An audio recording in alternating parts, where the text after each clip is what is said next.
Well, my name is Mr. Dennis. The name of the program is The Magic of Science. And you may already be wondering what magic and science have in common. Well, the answer is everything. I brought some chemical solutions with me this afternoon. I have a red one and a white one. And you might guess, if I mix red and white, I will get pink is a very good guess. It will be the prettiest pink you have ever seen. Can you say pink 3 times? Starting now. Very good. And we get a lovely, lovely shade of pink. It's like a flower. It's green. Looks like frog juice. It reminds me of turnip in a blender. We'll do this on 3. 1, 2, 3.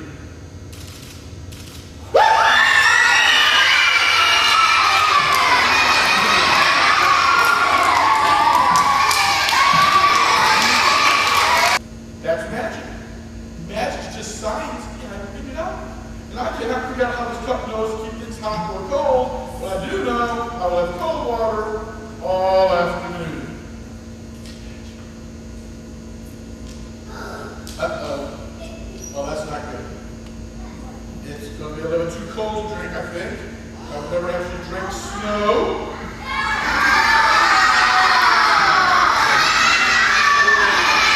Snow in the gym. Snow in the gym. This is a domino. There's 1 dot on this side, and there's 4 dots on this side. There are 3 dots on this side and 6 dots on this side. You go home, get a piece of cardboard and a magic marker. You put 1 dot on the first side, 4 dots on the second side, 3 dots on the third side, and 6 dots on the fourth side, which is too many sides. There are several very good uses for a testing coil. This is not one of them.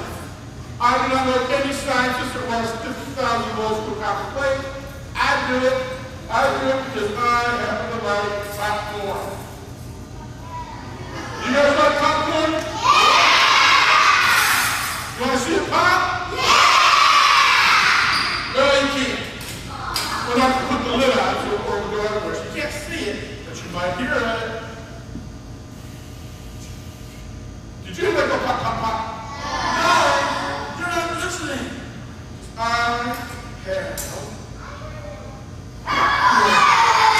the world's fastest popcorn popper, or the venom popper can eat his heart out. But some of the students don't really believe I'm going to 50,000 volts in you, so we're going to do this 1 more time. This time, we will use the fluorescent light bulb. Now, you cannot just plug one into the last socket. Really do take 50,000 volts. So come through you, through light, through me. Say, light it up. That's really good. It goes down. You are really controlling 50,000 volts.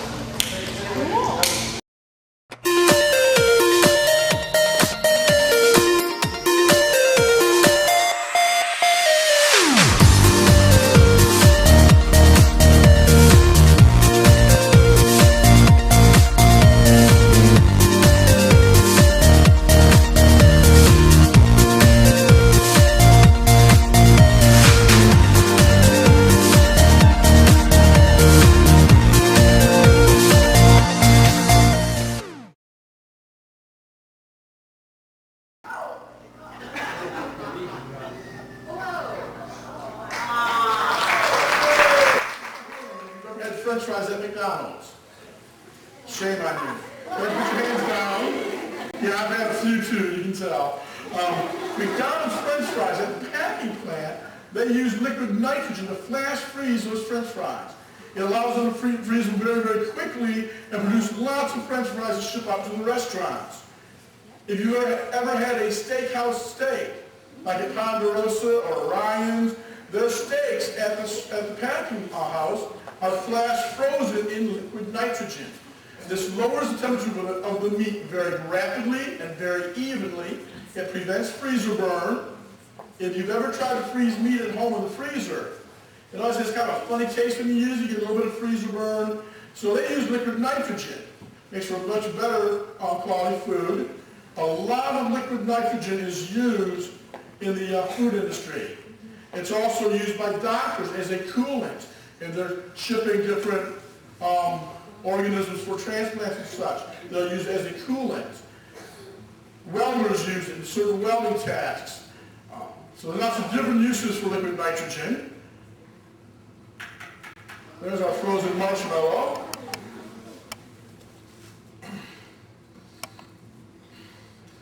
There we go. The crunchy marshmallow.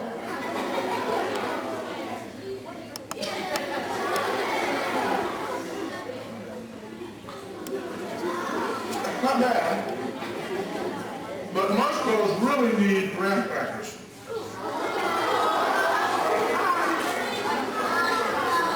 The graham cracker.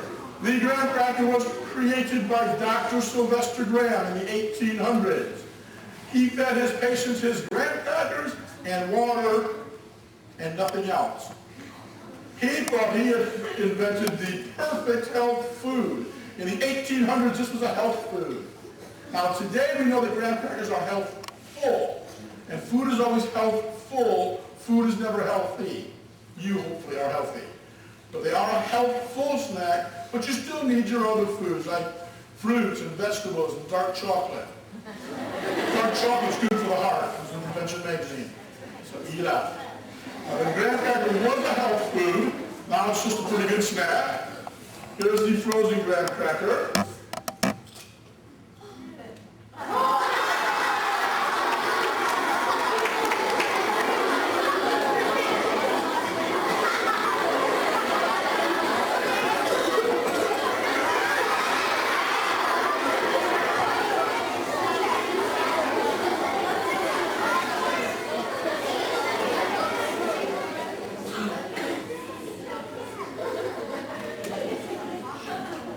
Cool snack.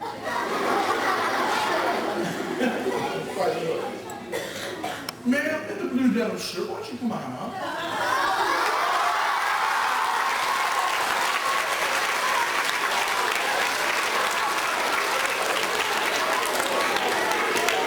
You seem to be having so much fun today. And we all like a good snack on the show, so what's your name? Mrs. Hoare. Pleasure to meet you, ma'am. Grab by the edges. Use mostly teeth. And the children, oh, take a big bite now. Yes. That's more fun when you do it. But it's cold, isn't it? I remember. Do you know when she was my teacher, smoked would come out her ears? But that was for a different reason. All right, one last big bite, and we're going to give you a big round of applause.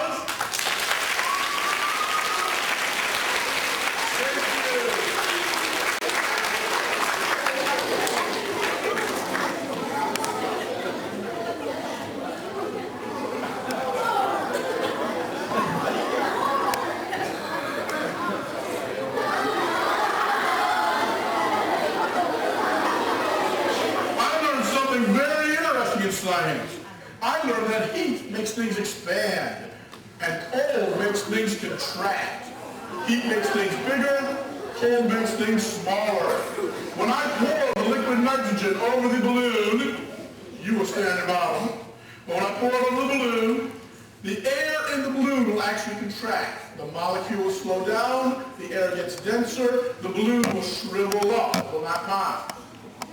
When I stop pouring liquid nitrogen over the balloon, the warm air in this room will again warm the air in the balloon, the molecules speed up, the gas expands, and again the balloon will inflate. So watch. Start to shrivel now. The air is shrinking. Stand your bottoms, guys. Now it's all shriveled up. The air in the room again starts to warm the air in the balloon. It starts to get bigger again. A little help there. Notice the balloon reinflates. So cold does make things much smaller. Even gases can be condensed, and heat makes them expand. The people that discover all these things are scientists and chemists, and probably the greatest explorers in the world.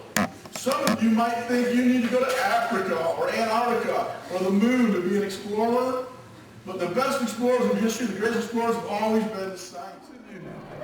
That would be mad.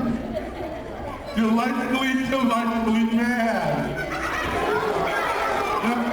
What'd you say? Did you tell me to do it?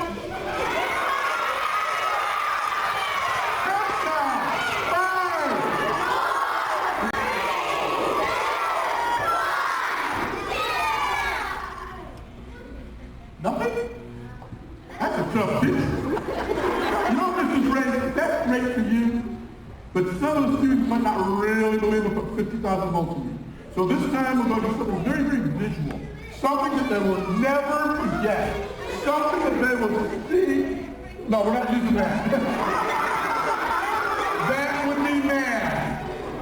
Delightfully mad. So we would use the fluorescent light bulb. Now, you can't just plug this in the wall. 110 volts will not light one of these lights. These lights really do take 50,000 volts. Open wide. All right. Put your hand there. Don't touch that. Everyone say light it up. 50,000 volts through the teacher, through the light, into the background, and on the key.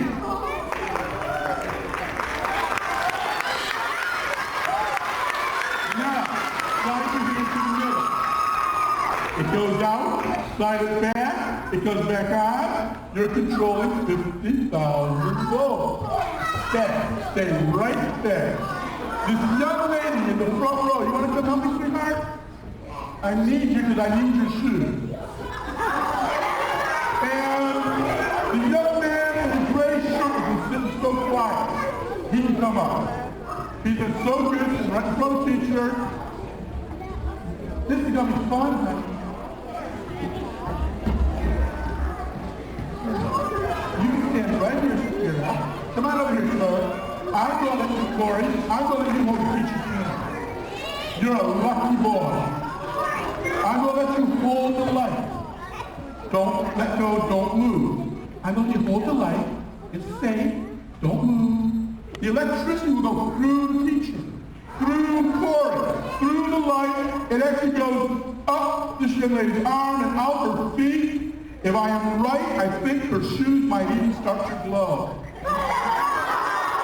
Hold tight, don't move. Quiet.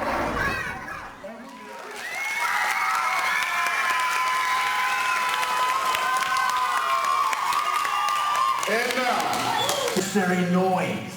That is a great way to thank the teachers. It's a great way to let them know you want me to come back. So, no more talking. Gases, right. Liquid, solids, and gases. But you can't see gases. They're invisible. No, you can't see gases.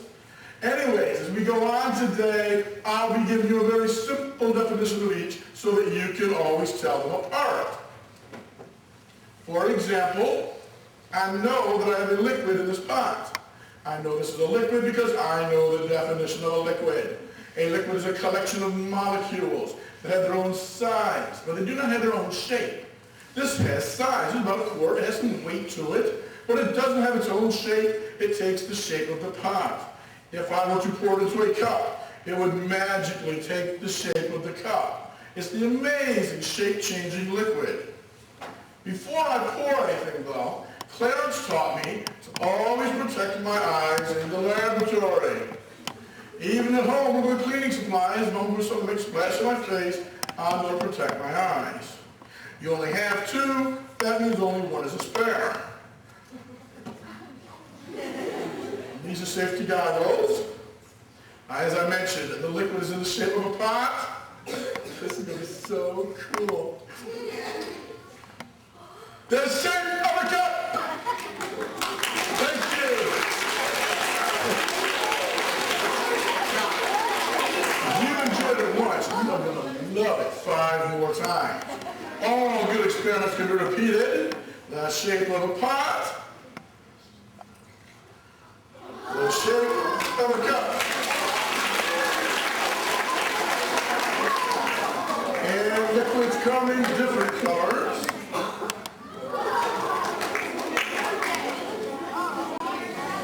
Oh, I know what you're thinking. You're wondering where the yellow is.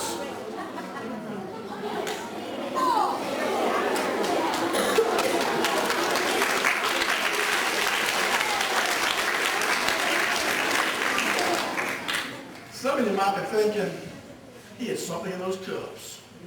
You know, you're right, but it wasn't food coloring, it's not dye. In each of these cups, I have something that a scientist calls an indicator. An indicator is a specific chemical that tells scientists something about the nature of other chemicals. My indicators all respond to something called pH. You might know the term pH from shampoo commercials. We all have pH balanced shampoo, and nobody knows why. But pH actually refers to how much hydrogen is in a liquid. Water is considered neutral, and anything with a higher pH in water is considered a base. And my indicators all show their colors in the presence of a base.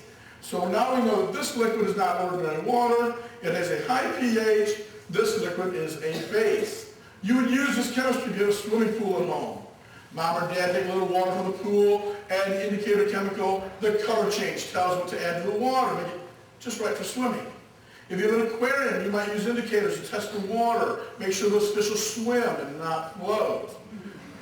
Doctors use indicators for different purposes, check out our health and our body fluids. Lots of different types of indicators in science for different reasons.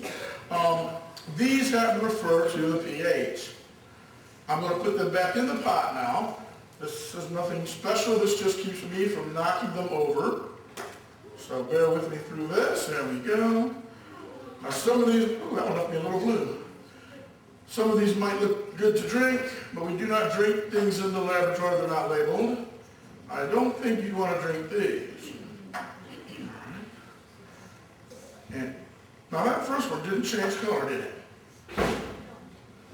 Oh, I didn't have an indicator in it, that's right. Oh well. You know that usually gets thunderous applause?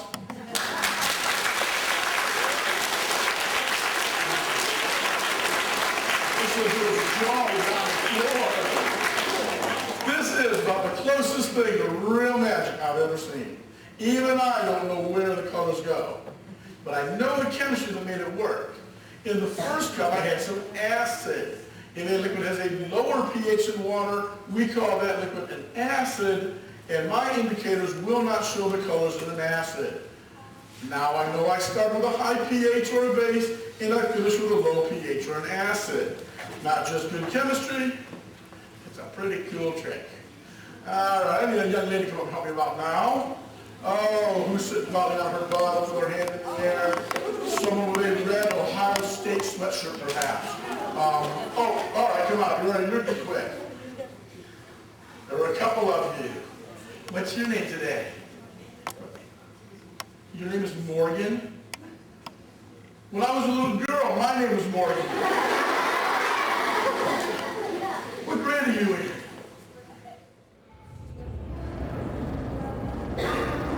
You take the best. I'll take the other one. Put the cube on. You see, point up. Point up, point up, point up. Point up.